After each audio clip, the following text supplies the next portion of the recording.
Why does anyone do keto if a doctor hasn't told them they need to? Hi, my name is Tuesday. I am a personal trainer in training. So the video that's kicking off 2022 is going to be a review on the week of keto that I did. And so I'm going to start off with like some basic overview of how I eat, because I think that's important going into what keto is. My typical diet consists of like a ton of vegetables. I fill up most of my plate with vegetables and then some protein for each meal. A lot of carbs, because a lot of vegetables are carbs, and also I love bread, it is what it is. And I've been trying to incorporate more vegan foods into my like just daily intake and reduce the animal products that I consume.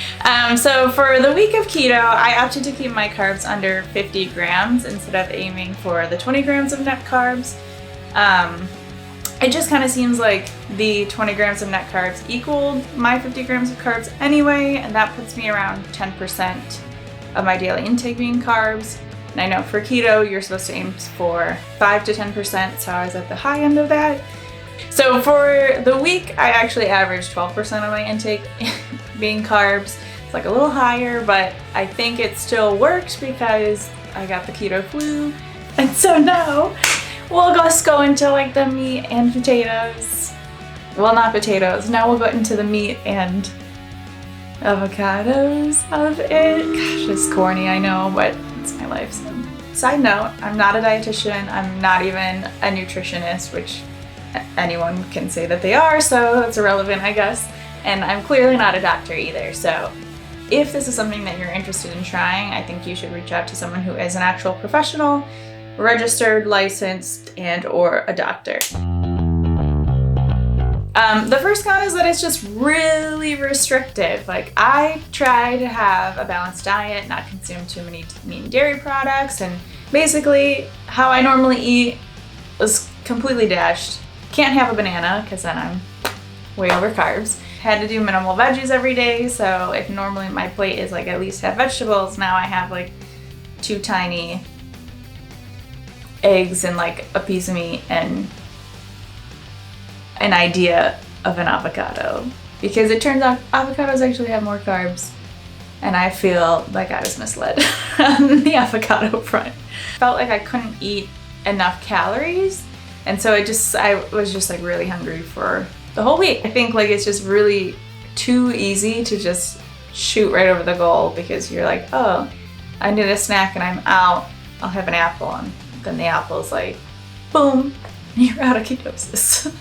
You're consuming more calorie-dense foods, but that also means like your plate's smaller, and if you're like me and your stomach's in your eyes, eating off a small plate and not really feeling satiated because the quantity of food is much smaller than you're used to, it's just gonna make you crave carbs more. And anyway, how can I feel satisfied from just like 4 eggs for breakfast? I can't. I'm gonna want the rest of my meal.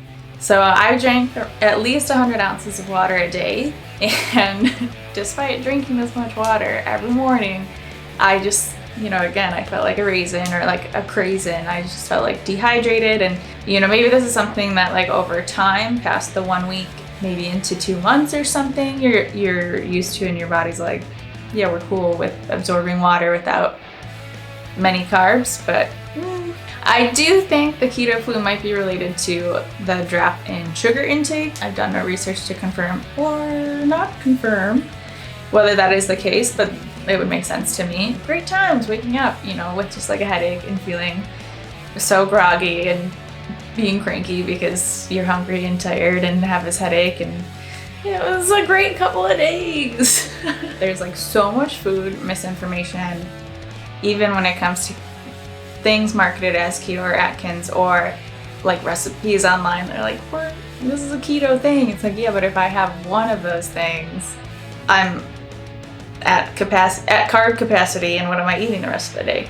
For example, avocados are in basically 50% of the recipes that I'm coming across. I'm like, okay, great, I can have avocados. So I went out, I got 7 avocados, 1 for every day. But it turns out that half an avocado, 7 grams of carbs, and if I only have 50 grams of carbs, so then I have 36 left for vegetables. So I felt like that was a scam. But also, I got really tricked on the nuts front because I was like, oh, I'll just make my own trail mix of like peanuts and sunflower seeds, and as it turns out that nuts have a lot of carbs in them and can't be wasting my measly handful of carbs I can have every day on like a cashew and the sneeze of a peanut. You know, I've noticed that numerous articles tend to include a little sentence that is like, the initial weight loss is water weight. If you tell me that at the top of an article and I read 4 more paragraphs on how great something is, that has gone out of my mind, and now I'm just gonna think like, oh, it's this cool, like healthy weight loss diet lifestyle that fit people are into. I think the other problem is the US is so entrenched in like toxic diet culture and weight loss schemes, and so while it's great that they are putting like this little notice, I think the vast majority of people who are drawn to keto might not realize like, oh yeah, in the first 2 weeks when you drop 10 pounds, it's water weight. They're gonna be like, whoa, I dropped, 10 pounds and like, this is great, I can really hit my goals, but then it's gonna slow down dramatically once your body adjusts to like this new way of living. I don't really think tracking is healthy for the general population, and I think that you need to track in order to see if you are consuming the smallest amount of carbs that you can in order to remain in ketosis. I don't want to spend the entire video being like a keto hater, although I think it's evident that I kind of am. But I do think there could be a benefit. You have a specific thing you want to drop weight for, in particular water weight, with a clear deadline. So if, for example, for whatever reason I have a photo shoot, which I'm not a model, so why would I? Then I might do keto for the week or 2 leading up to it to drop some water weight so that like my muscles look a little bit better, and there's like less of a layer of juicy goodness, I guess, between my skin and the muscle. I did lose 4 pounds that I'm going to say is water weight, because what else is it gonna be? Is it possible that doing keto is a healthier alternative to doing like water loading? I don't know. The other reason why I think it could potentially be good for somebody is if they have like a clear why. I don't think something like, oh, I want to cut back on my sugar take would necessarily work, because you could just like eat less candy or whatever you're consuming that has a lot of sugar in it. If this is something you're considering for like a life change, then I'll say it 100 more times. Talk to a registered dietitian, a doctor, a licensed nutritionist, like someone who has the background and experience to have an open discussion with you about how, why, what, etc.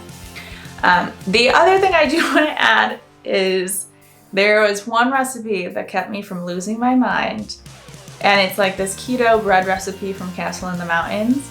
I made 3 loaves, 3. Despite me not making it properly each time, it was incredible, because I could pretend I had bread. So thanks for watching, and yeah, let me know your opinions. We can have a discourse. It's totally cool. See you later. Carbs are alive.